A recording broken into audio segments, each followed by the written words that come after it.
আমাদের ভার্সিটিতে একবার আমিন ভাই আসছিল মোটিভেশন দিতে, অনেকক্ষণ মোটিভেশন দিল, নিজেকে নিয়ে অনেকক্ষণ জাহির করলো, বলল জীবনে সফল হইতে হইলে এই মুহূর্ত থেকে সমস্ত ইগো ছুঁড়ে ফেলে দাও।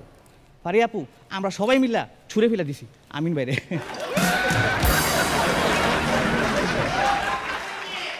কর্পোরেট অফিসে কিছু উল্টাপাল্টা নিয়ম থাকে, কিন্তু আমার অফিসের বসেরা আমার সাথে এমন করতে পারে না, কারণ আমার প্রচুর ইগো। 1 নাম্বার, হাঁচি বা কাশি দিলে সরি বলা লাগে।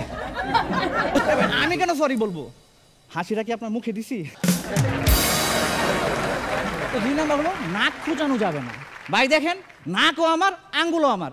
আরে ভাই, আমি তো আমার নাকে আঙ্গুল দিতেছি, আমি তো কারো পিছনে আঙ্গুল দিতেছি না। এই নাক খুঁচানো নিয়ে বিখ্যাত এক মনীষী বলে গেছেন, যারা প্রকাশ্যে নাক খুঁচানো অপছন্দ করে তারা জীবনের ছোটখাটো আনন্দ থেকে বঞ্চিত হয়।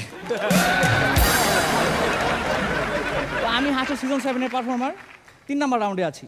তো আমাদের ডিরেক্টর জাহাঙ্গীর ভাই আর মুস্তফা ভাই যদি আমরা এলিমিনেট করতাম, আমি কি করতাম?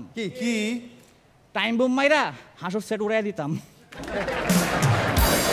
আরে আপনি টেনশন করেন না, আমরা কিন্তু কেউ মরতাম না, কারণ আমরা কেউ টাইমলি হাসর সেটে আসি না।